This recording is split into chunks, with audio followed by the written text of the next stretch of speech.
Welcome back to Poor Pearl's Almanac. We're here with that agro-history content that you spent 20 some odd years never thinking you needed, and then you heard it and you're like, why don't I listen to this every day? So to this point, we've been, 17 episodes now into this series of permanent agriculture. So we've said a few things at this point.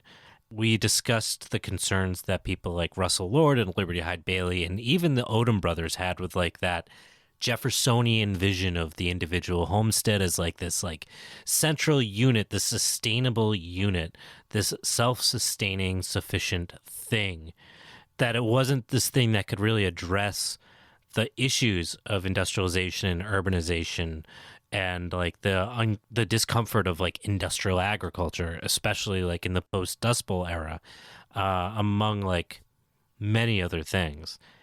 We've also covered to this point the divisions in the permanent agriculture movement since the post-World War through the Odoms, biodynamics, organics, as well as the role the Odoms had in the marginalization of the agroecology movement here in the United States. Oh, what, that old thing? That was common knowledge, really. That everybody knows about that.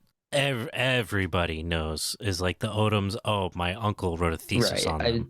Actually, funny story. Odom stitch pillows all the time.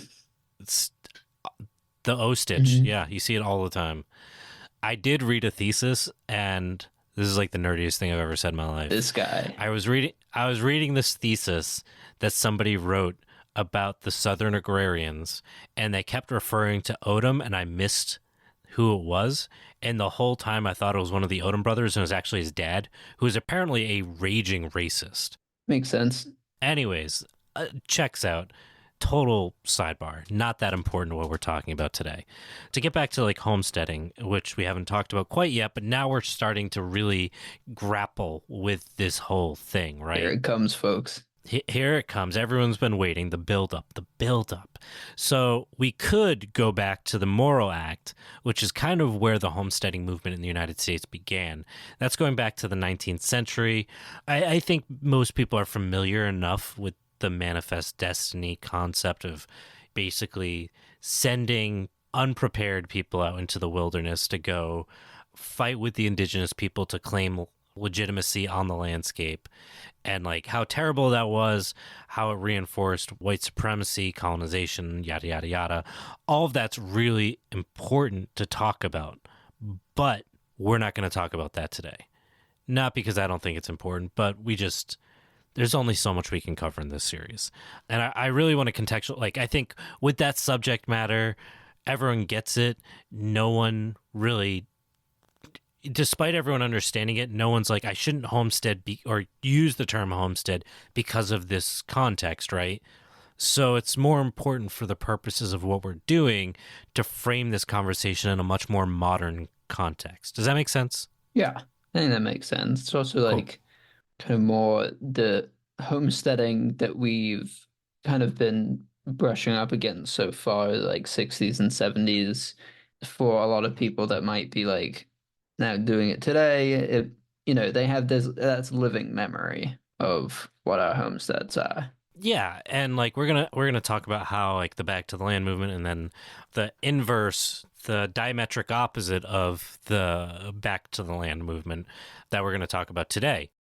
While there is this longer history, we're not going to talk about it. We're going to focus on kind of this post-World War period in particular.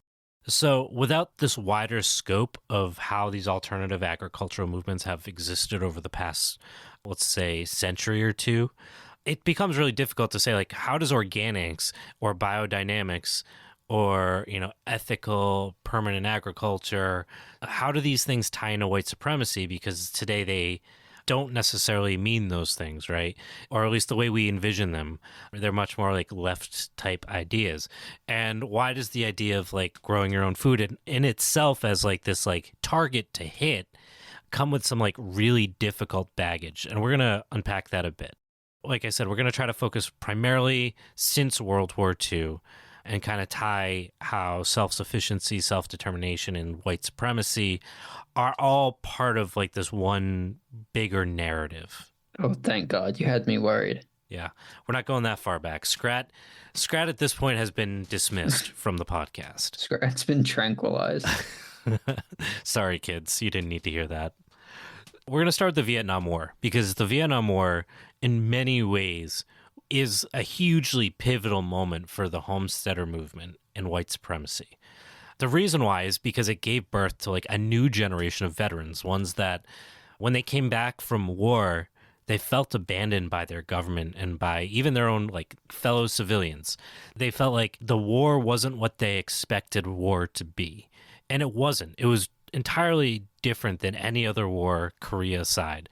The enemies were largely non-white, and I'll caveat that with within living memory or like, yeah, I'd say like within living memory. But even then, like wars with like indigenous people weren't really treated the same way as war, right? They're activities of colonization versus like a war where it's one against one, right? Because of the conditions, this idea of like guerrilla war, traps being across the landscape, the conditions led to a lot of dehumanization that really fed into a lot of racism. And given that the central focus of the Vietnam War was communism, it paired racism with communism, or racism with anti-communism, I guess you could say. When they got home, the country had changed. The 70s, the 60s was a radical time for change in the United States. The civil rights era, Black Power, back to the land, political change, women's rights. Like there's so many things changed during that period when largely for these, in this case that we're talking about, these white men left the United States as 18-year-olds and came back, and their country was very different. And they felt like it wasn't their own home anymore, that the counterculture movement in the United States was a vision of a future, and it wasn't a future that they wanted. Bummer. Sounded like a pretty good time. The struggles, the white man, Hmm. right? Many point to the starting rise in white supremacy in the late 20th century to the aftermath of the Vietnam War. And from the white power, white supremacist leaders, it was a very clear story of what happened. The soldiers were betrayed by the military, who didn't allow them to basically kill whoever violently, vindictively, ignoring basic, rules of engagement, a political system that basically tossed them aside when they were no longer popular, and trivialization of their sacrifice. In many cases, when their friends, family, people died in war, their comrades in war died or lost limbs or were traumatized, and it didn't matter because the war wasn't popular. They didn't come home as heroes. Now, one of the major leaders in the white supremacy movement, a guy named Louis Beam, who we're going to talk about a little bit later, he wrote this collection of essays called Essays of a Klansman in 1983. What he advocated to other veterans, because he was a veteran, that they continue fighting the Vietnam War on American soil. And what he would tell people is that they had to bring it on home. And those were his words. And he quite literally meant an extension of military style combat into civilian space. And when he was talking about this, it wasn't about just like protecting the rights of the Vietnam veterans who had been in this war, but also the revolution for white supremacy that he hoped to wage in the United States. Yeah, I mean, bring guerrilla war home. I think we've talked on this maybe before about like Foucault's boomerang and like the like colonial tactics of suppression being like brought back to the home country civilians. And you can see just like the other side of it happening here. Yeah, I mean, this is the equivalent of like Cop City 70 years ago, where it's this thing that we outsource to the rest of the world. And now in this case, it's the veterans themselves bringing it back home, not the government. Mm. But before we can dive into the Vietnam War, there is one more key component of this period in the development of white supremacy and homesteading that needs to be recognized during this time. In 1969, it wasn't just the beginning of the Back to the Land movement like we talked about last week, but it was also the birth of an organization called the Citizens Law Enforcement and Research Committee, which I know sounds very innocuous and kind of like, citizens should be concerned with law enforcement. That makes sense. Good. But it was founded by an identity Christian named Henry L. Beach. Now, if you don't know what an identity Christian is, they're very far right white supremacist Christians. We're going to talk in a little bit more detail about this in a 15 or so minutes, but just that's your framework for this organization. And in the previous episode, we talked about like the Back to the Land movement. They found all these cheap farms, right? All these hippies could go and scrounge their money and their trust funds together and buy a farm. And it was just like, cool, right? Well, where did these farms come from, right? So the Back to the Land movement was able to grow at the cost of like many family farms that had been hit with foreclosures, which continued to accelerate through the 70s. So when they had been going back to the land, it was the very beginning of almost 2 decades of like massive foreclosures. And I know we talked about that being kind of the thing that pushed out the Back to the Land movement, but it was going on even when they started going to the land. Now, an organization called, and I'm never going to pronounce this correct, the Posse Comitatus, and I'm probably, like I said, mispronouncing that. I think you got it. Cool. They were a group that spun off from the Citizens Law Committee. And what they did was basically absorb many of the angry farmers who were pissed that they were losing their homes to high interest rates, drops in demand for crops, government oversight with cutting grain prices in a anti-communist attack to try to basically make it so the Soviet Union would fall apart. And then like property taxes, because of inflation, starting to basically skyrocket. And I feel like didn't the same thing happen in the 20s? It kind of did.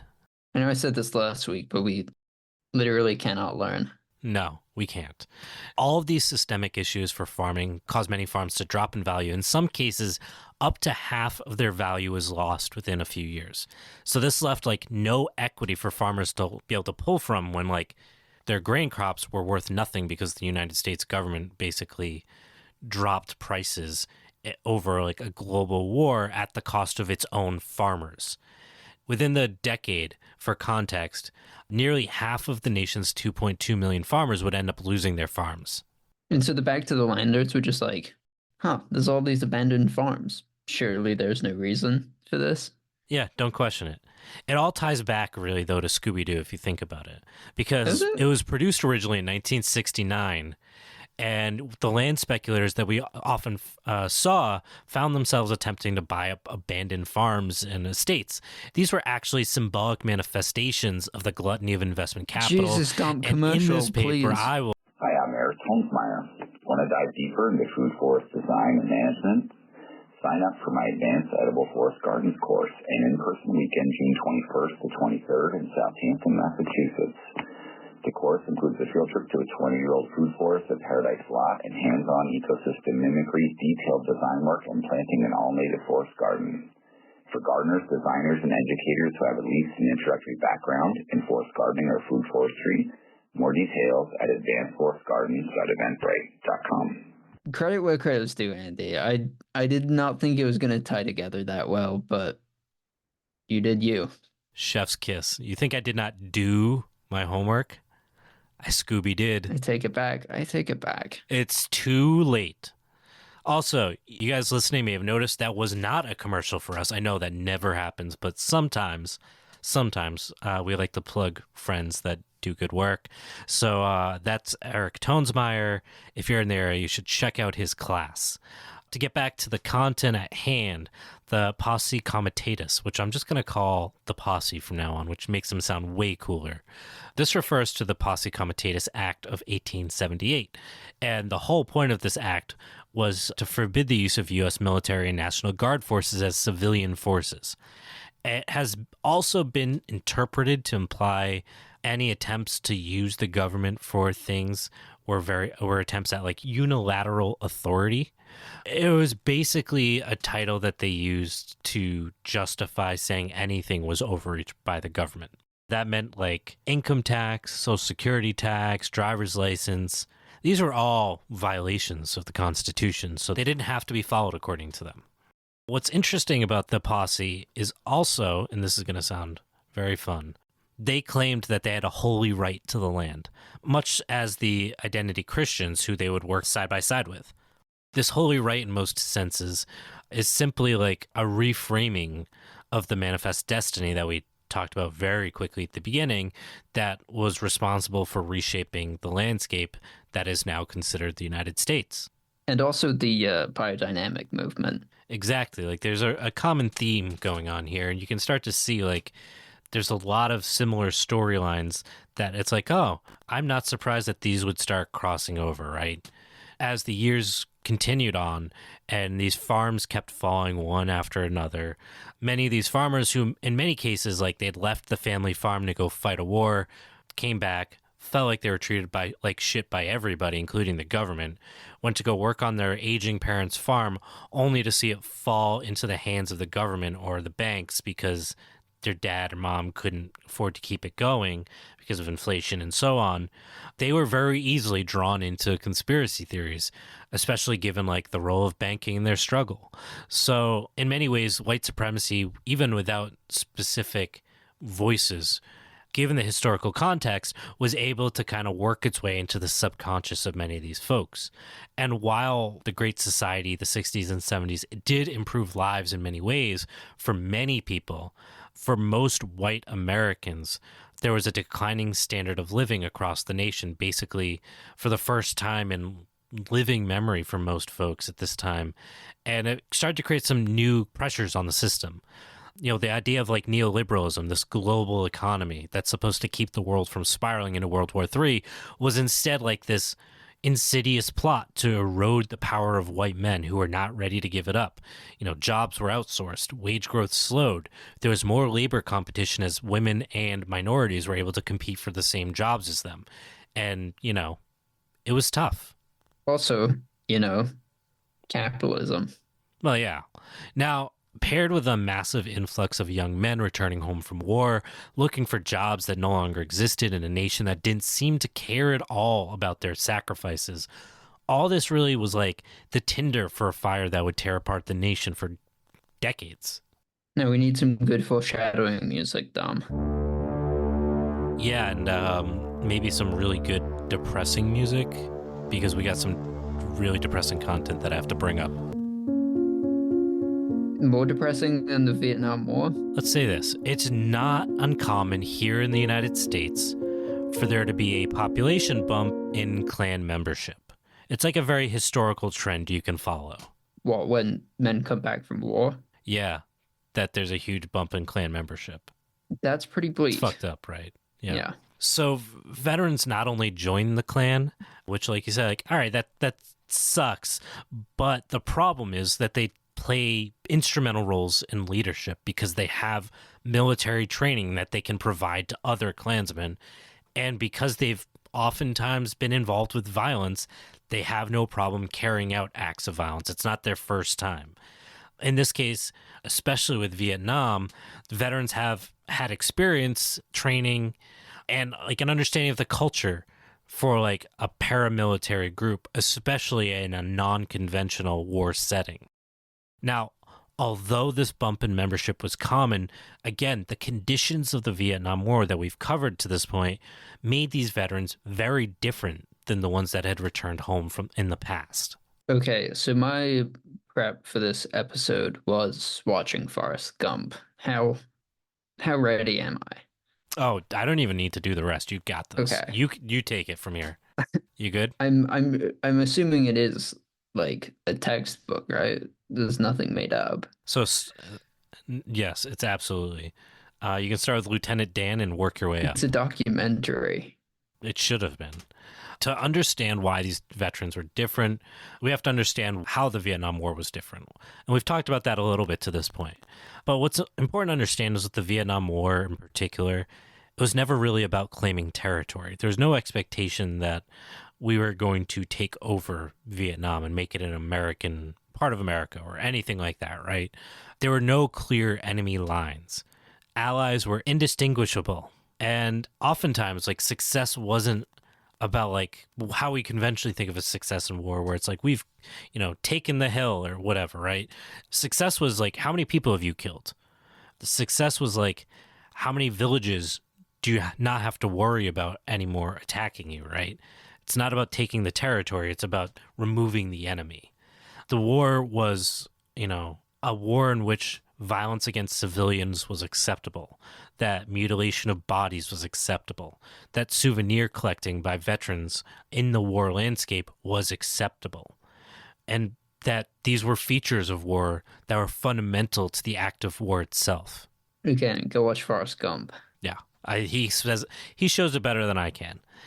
Again, with this context, and then returning home not as heroes but as enemies, created that very specific narrative that our buddy Louis Bean had basically made public and published and popularized. The government, this corrupt government, sent soldiers to Vietnam, denied them permission to win the war, and they couldn't treat the beastly, unhuman enemies as beastly, unhuman. They never got a proper place in public memory.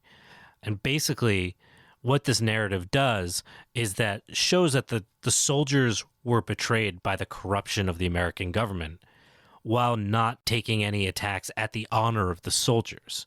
This might sound very similar to how many Iraq veterans have described themselves. And I think it's very similar to the way a lot of right-wing people or far-right people envision the soldiers and the wars and the government today, right? That the nation itself, like the flag and the people who protect the flag, are noble, while the enactors of the laws, the ones that even write the laws that the nation exists under and that the people who enforce the laws listen to, they're the problem. Like, you can see how that travels to this very specific moment in time. Yeah, I'm starting to see how a lot of right-wing culture and identity came from this period. Yeah, and it's not that hard once we start getting into it even more, and we've got like a lot more to cover. But we haven't really touched on the homesteading part. Yeah, the homesteading, as we'll see, is kind of like part of a combo meal with all these different things. And while there are some areas we're going to see it very centered, it's mostly a means to an end, as opposed to the practice itself being the thing celebrated the way it is today. The thing is that's important is it's a continuously core feature for all of these people that have been radicalized. The soldiers who joined the posse group continued to radicalize and militarize the movement, bridging it more with a lot of explicit white supremacist movements. So, for example, in 1974, a Wisconsin group of posse members actually abducted an IRS agent that they lured to a farm and assaulted him. In 1975, another posse group in California brought in 40 armed men in an attempt to stop United Farm Workers organizers from entering tomato fields once belonging to a farmer whose farm had been foreclosed. In 1976, in Oregon, 7 armed posse members tried to take over a 6,000-acre farm to settle a land dispute. What becomes clear, and these aren't the only stories, there's many others, militarization was a core function of the organization's focus on its holy claims to the land. Well, I will say, that all sounds terrifying. That sounds like a bad, bad time. Yeah, and reminds me a lot of the Bundys. You remember that fun scenario about half a decade ago? Yeah, so that's something we should cover at some point, because I think I think Behind the Bastards did something about it, but I think so. I'm sure they didn't take it from the same perspective as us. So I think that could be an interesting subject. They could never, Andy. They could never, yeah. Now, this pairing of farmers and anti-Semitism isn't necessarily like a new phenomenon. Henry Ford, beloved truck maker, visionary, a la Elon Musk, he personally funded a weekly newspaper in the 1920s that was called the Dearborn Independent, which unsurprisingly was not independent. No. It was primarily focused on the Jewish international conspiracy, his words, not mine, that was behind the development of communism, and eventually decided that the anti-Semitic component of the newspaper was so important that it needed to be anthologized into a book called, and I'm not kidding you, The International Jew. Unfortunately, it sold 500,000 copies in a nation where, again, farmers were going bankrupt daily, which he was very aware of. He included a series in the book and in his newspaper called, in quote, Jewish Exploitation of Farmer Organizations, end quote. And that was just one of many similar columns that he was writing. I'm sure it's also just a strange coincidence that it also focused on the struggles of farmers. Yeah, so this is total sheer coincidence. No intent at all to exploit the weakness that was ravaging most of the countryside. Now, Ford attacked both sides of what he considered the, in quote, Jewish problem. He focused on the super rich, the secret super rich, the Jewish secret super rich, and also with the rest of his money that he wasn't blowing on this or being a creepy dude who tracks his employees, he would fund investigations into suspected communists. Didn't he fund like a lot of terrible shit? Yeah, and he also had like a weird obsession with carrots. He thought they were like a superfood. I'm talking about terrible shit. I mean, like, didn't he try to like control his employees by having like checks on their homes and bank statements? I mean, yeah, but did you hear what I said about carrots?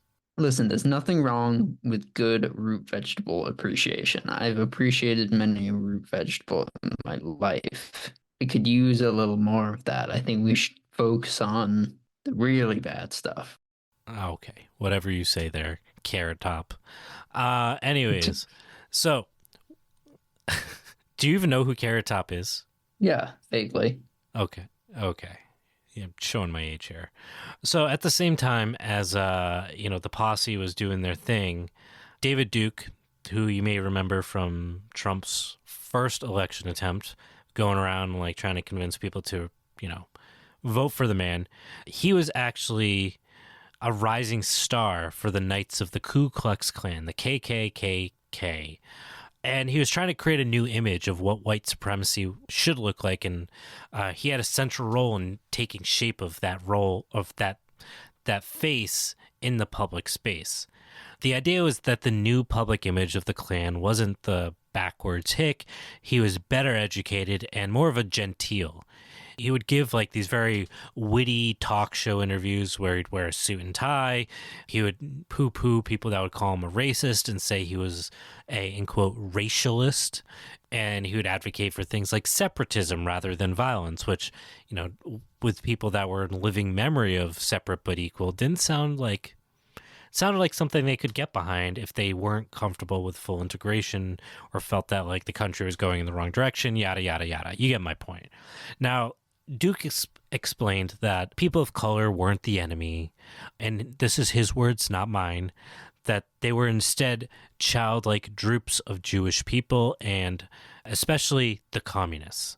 So again, for him, Jewish people and communists were the same thing. And that racism, or in his case, what he called racialism, wasn't about like domination.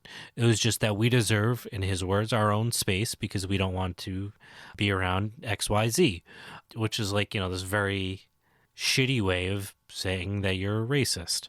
The plan for racialism, as he had pitched it, was two-pronged. For him, he was focused on what he considered the, in quote, legal side of the movement, the PR, the face of the movement.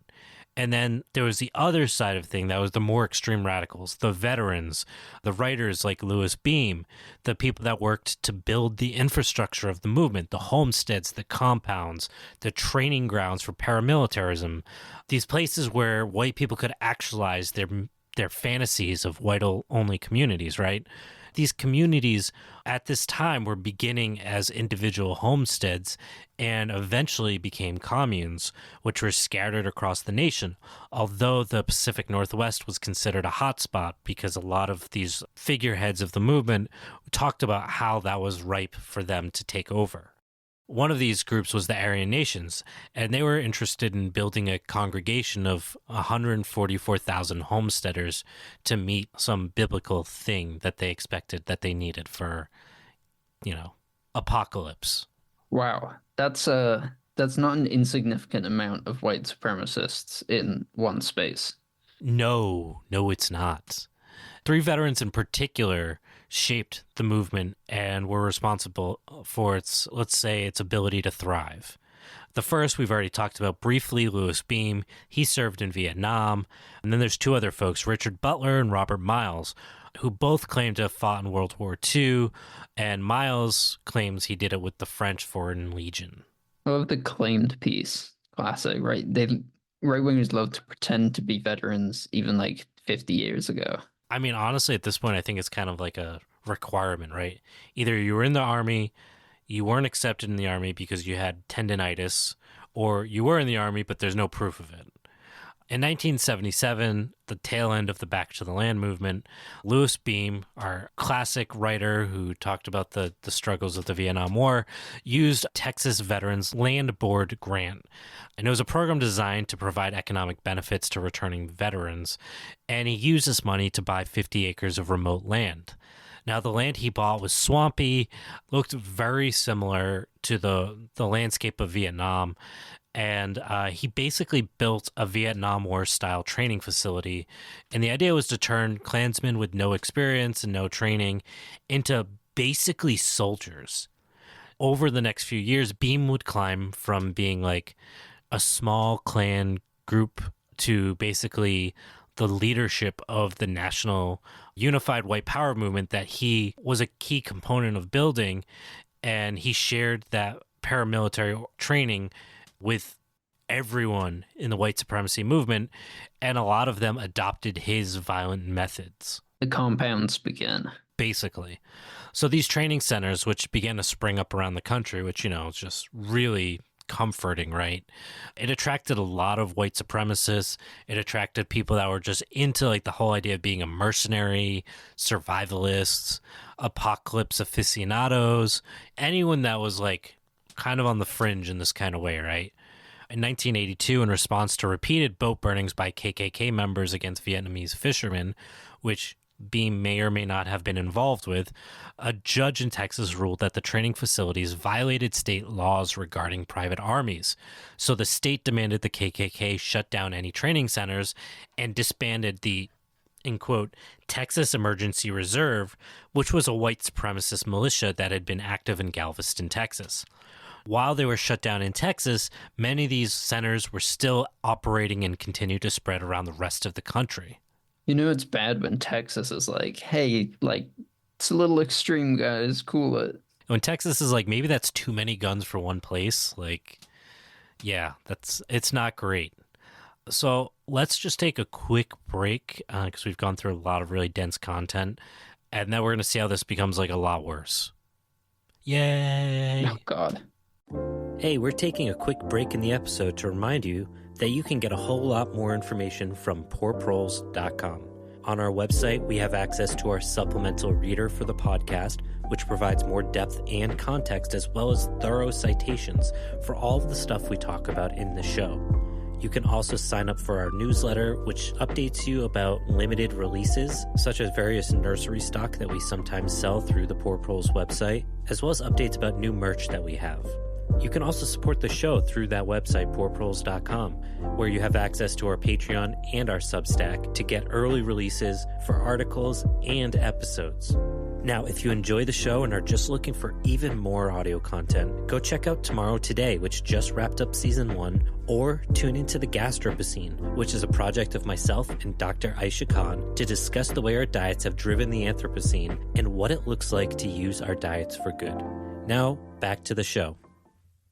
So to build long-term solidarity with various white supremacy movements, leaders of the organization pushed for activists to do some really weird shit. So they relied on things like intermarriages, which connected key white power groups.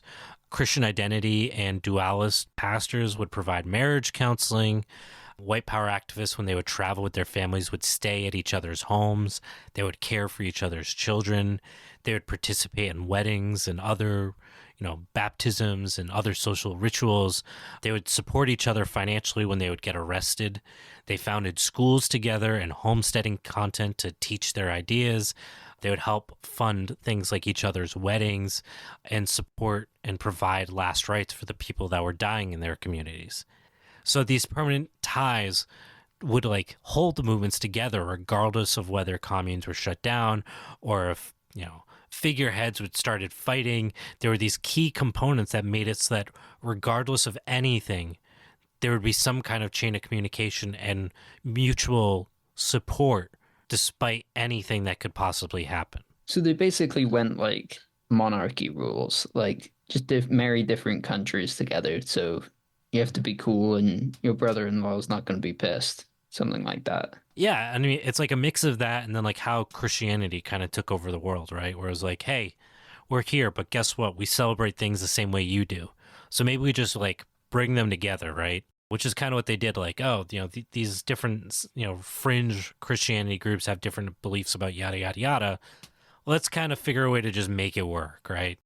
This concept of pairing religious events with their fundamental belief in white supremacy, it really highlights like how important and central white power activists at this time believed like white supremacy was like a component of their religious faith. I mentioned like the Christian identity people, right?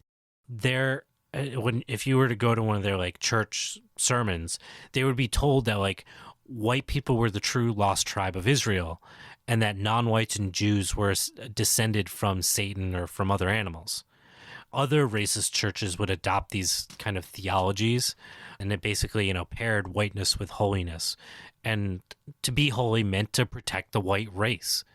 And it was easiest to protect future generations of the white race by moving to rural, primarily white communities, which again were often found in the Pacific Northwest. I mean, I heard there's going to be 144,000 of them. Right? So many to pick from. Only whites. Oh, we should have done an only whites commercial for this episode. We'd probably get in trouble for that. I don't think that would age well in a week. All right. So part of this religious faith was also framed very similarly to like the Puritan movement. This idea of like wholesome lifestyles at the compounds. That is like no popular media, abstinence from drug and alcohol, subservience of women, again, that race-based education through the homeschooling and the founding of schools, and enforced rules framed within like a Christian identity interpretation of the Bible. It's like a very extreme understanding of how to translate the Bible. Now, we'll talk about this next week, but this part of the white supremacy movement changes in the 90s for a very specific reason. But up until then, it was a key part of the traditional lifestyles that are mandated by the movement leaders and the strict religious framework that they had put in place, right? So in many ways, what we see here is like this polarity with the Back to the Land movement, right? Where both sides want to disconnect from global industrial capitalism. They go to the full end of the spectrum. Like there's no middle ground, right? There's no in between. That like for the left on the Back to the Land side, it was like, we want to be like Scott Nearing, where you're basically living in a rock cave with no electricity, and you grow all your own food. You don't have a refrigerator. And on the right, it meant go back to living off the land in this self-sufficient method that, questionably never really even existed, but fits like this really like specific narrative about like the nuclear family and, self-determination and self-sufficiency. Horseshoe theory, horseshoe theory, horseshoe theory. Yeah, basically. The religious extremism was also integral to its broader vision of revolution. The followers of the movement, including the leaders, all believed that they'd be like responsible for ridding the world of the unfaithful, the non-white population, and eventually the Jewish population, in order for the return of Christ in 1,000 years of his leadership, yada, yada, yada. At the very least, they felt that they would have to outlast the Great Tribulation, or the period of bloodshed and strife, or that they could at least like hide in caves like the Manson family planned to. Are we going to be talking about the Mansons? We will. I mean, not today, but next week. All the good stuff's next week. Love me some good Marilyn Manson. Yeah, that one. That's, yeah. You know what? That's what we're going to be talking about. Right? Keep that in your head. Many movement followers that were in these communes, they were preparing for an upcoming war. Like not a, like what if this happens? It was, this is going to happen and we are preparing for it, or we are going to incite it so it happens in our lifetime. They became survivalists. For them, that meant stockpiling food, learning to administer medical care, finding it a personal responsibility for themselves and their friends to grow food, build militias, and train themselves for the upcoming race war. Okay, so do we know how many homesteaders there actually were? Not really. We do know that there were, at least in the 1980s, at least 25,000 entrenched members of white supremacy movements. And while there were dozens of these compounds, that means there was like a lot of homesteaders that aligned with these values, right? And that's just the entrenched, like, probably has a swastika tattoo kind of entrenched. There were hundreds of thousands of people that were at least buying white supremacy media of some sort, which is like a not insignificant amount of people, right? This isn't surprising when we, like, if we think about it, like, if this is the origins of like a lot of modern homesteading, like, you would see that like flow into modern generations, right? Now, according to a 2022 Homesteaders of America study, over half of homesteaders identify as conservative or extremely conservative. I'd argue that number is probably smaller than it was in the 70s and 80s. So, I mean, we can kind of like extrapolate like how common these values were on homesteads back then. Well, that's fucking depressing. Yeah, a little bit. But that's also why we're doing this episode, right? It's not to make people hate the idea of growing food or buying a small hobby farm, but, you know, to contextualize it, that if you choose to do these things, that you understand them within a bigger narrative and how you want to, I guess, like, present yourself within it. How are you going to talk about using the term homesteading within this context? Talking about, well, I want to create a commune with like 30 or 40 of my friends. Like, you see those memes all the time. Like, what is the greater context in which that falls under, even if it's not the intent that you are trying to assign to it, right? What responsibilities do we have as people to grow food, or that grow food and raise livestock, when we choose to align ourselves with these certain terms and not hold ourselves accountable for using these terms that are so loaded, especially within living memory, right? Yeah, and I think especially like when you start to see some of this homesteading stuff and you think, you know, some of it looks attractive and you have to think, you know, what's the context in which something like this might sound like a good idea once are playing into that and have been playing into it. Yeah, and how can that narrative be perceived without the context that you provide? Right. So like I said, it's not that I don't want anyone to grow their own food. I want them to Andy wants you to eat the bugs. weigh the reality. You heard it here first. I want you to eat the bugs. That's it. Just crickets only, and you can only forage them. You can't grow them. You're not an industrialist. You're not the capitalist of the crusty food. It's the worst of both worlds. You have to eat bugs, but Yes. you're also from the anarcho-primitivist angle. Yes. Anarcho-capital primitivist. Can we do that? You could. I'm sure there's somebody out there doing that. There's dozens of them. There are dozens. Now, part of what bound this movement together and made it so violent and so dangerous was in 1974, a novel came out called The Turner Diaries. And what it was a white utopian novel which channeled and responded to the white power narrative of the Vietnam War. What made this particular novel so important and significant was that it wasn't just like this utopian book. It provided a very explicit blueprint for action, and it provided the structure for leaderless resistance, many of which was based on a lot of leftist organizing and methodologies. And in this book, he provides guerrilla tactics of assassinations and bombings that basically would help activists figure out how they were going to do their own bombings for the next 2 to 3 decades. The popularity of the Turner Diaries made it a cornerstone among most of the members in the movement, and it also drew in a lot of sympathizers who felt like they could relate to the protagonist of the book. It brought them together with this one common cause. At this same period as this book coming out, the oil crisis that had started in 1973 was accelerating, and it drove these fears of imminent chaos. And it was like this very visceral realization that natural resources would not always be cheap, readily available, and that it became a material issue for working class people in a way it never really had before. And when people started saying, what do we do?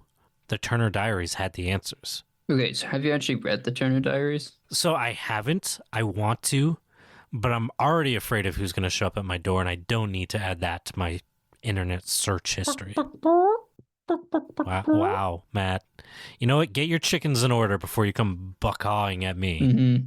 Someone's afraid of Yeah. a watch list. Yeah. All right, so back to the book itself. I want to provide like an example of someone that like took this book quite literally. Now, Robert Miles, one of those supposed World War II veterans, who is also a leader of the movement, proposed an organized network of white power cells inspired by the Turner Diaries.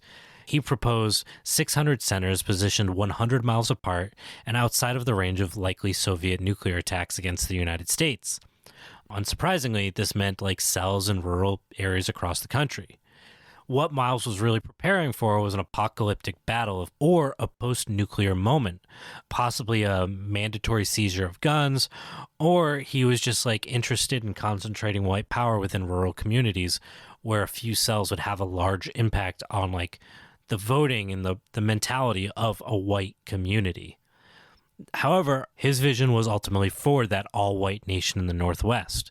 Miles claimed his call to migrate to the Northwest was reprinted in, quote, a dozen different publications, including like Calling Our Nation, the Interclan newsletter, Survival Alert, Instauration, National Vanguard, and was also reprinted as a standalone pamphlet with 15,000 copies.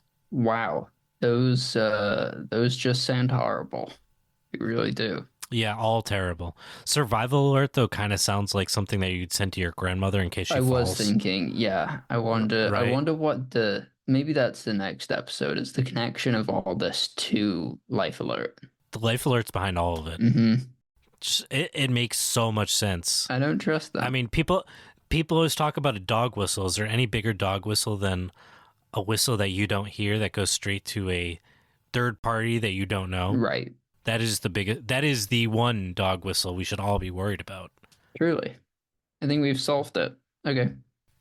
Yeah, so that's done. We don't have to cover it anymore. Now, our third primary leader of the movement, the guy Richard Butler, the other supposed World War II veteran, he also advocated for this migration. So you've got two of the big three leaders being like, hey, you know what you need to do? You need to move to the Northwest. And then we've got this other guy, Tom Metzger, who is the leader of the White Aryan Resistance, who also echoes Miles's idea of the Northwest. Now, he wrote that, in quote, the spirit of the cowboy and the woman pioneer are everywhere evident as tall, mostly Nordic Aryans ranch and farm while their children ride horseback. The prices for food and clothing are fully 10 to 40% cheaper than in other areas. The basic idea was that the Northwest would be their homelands come the apocalypse, and they'd be able to take over the globe. I mean, kind of funny how the echoes only go back to 1880 or so. Right? Like, for some reason, they're the only ones that speak to them. I guess ghosts are only white or something. I don't know. Another commune led by the Covenant, the Sword, and the Arm of the Lord. Like, what a fucking name that is. I like a name with a rhyme. It's got to have a rhyme, right? And I mean, it's a dedication to have a name that long. Yeah. They were very explicitly preparing for the apocalypse. Like, no bullshit. That was like, it's coming. We're preparing for it right the fuck now.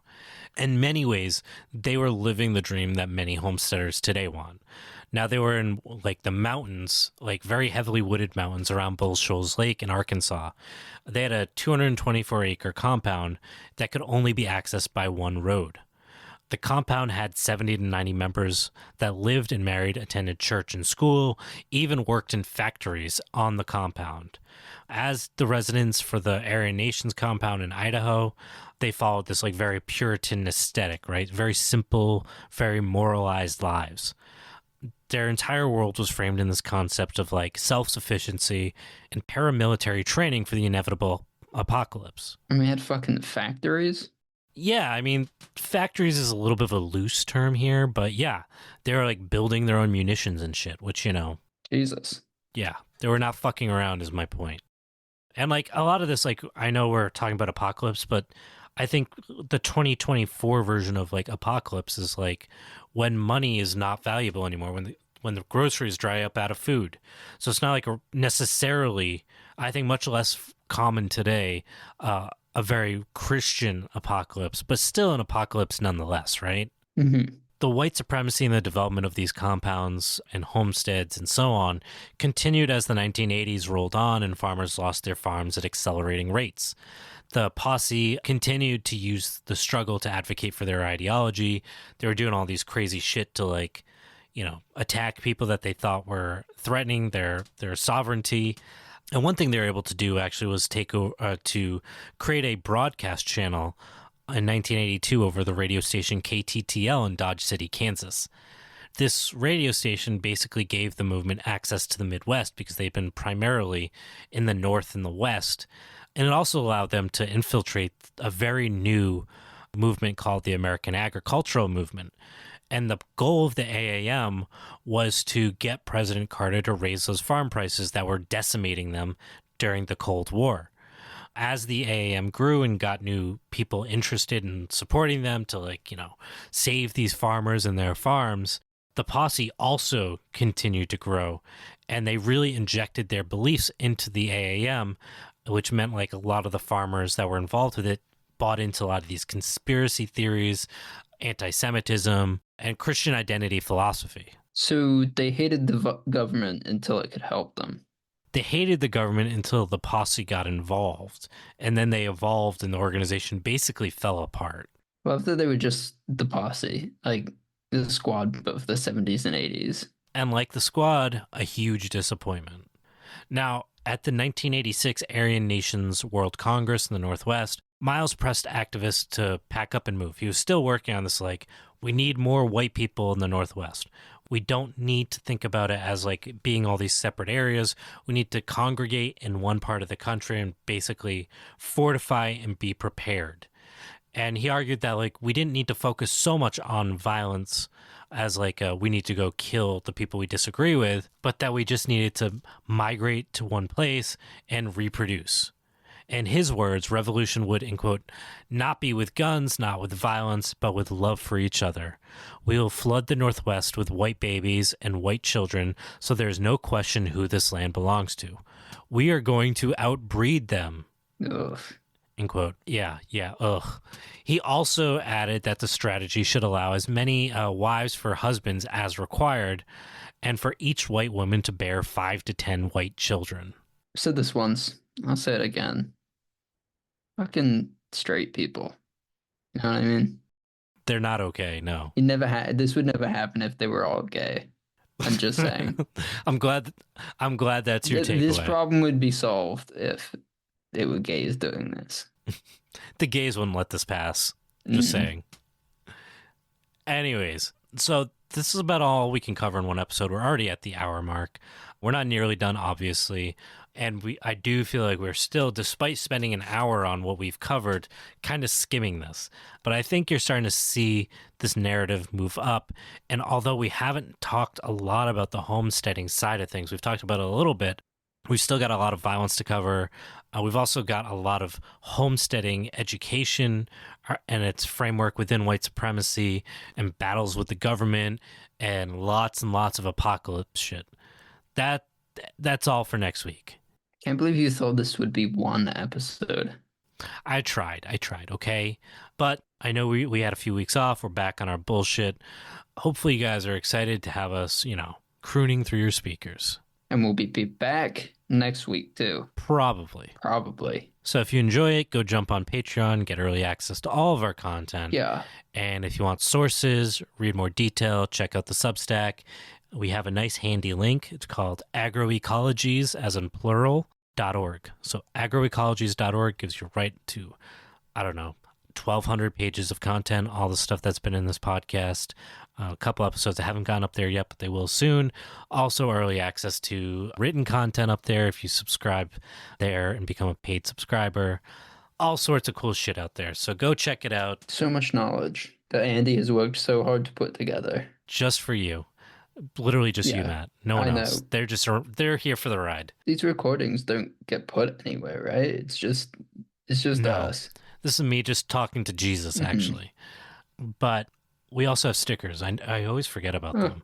But if you do want a Pearl sticker, you can check them out. We do need to make some new ones, though. It's been a while. We've been promising them for a while. We were going to do the weekly ones, and that was just too much.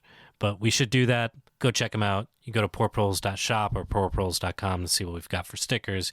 You can also hit us up on Instagram, and we can do sticker sales that way too. Or just say, hey, thanks for the content. Follow us, all that cool shit. Heck yeah. Tell them, Andy. All right, go enjoy your life, people. Don't be a white supremacist. You heard it here first. They were gonna, and now they're not.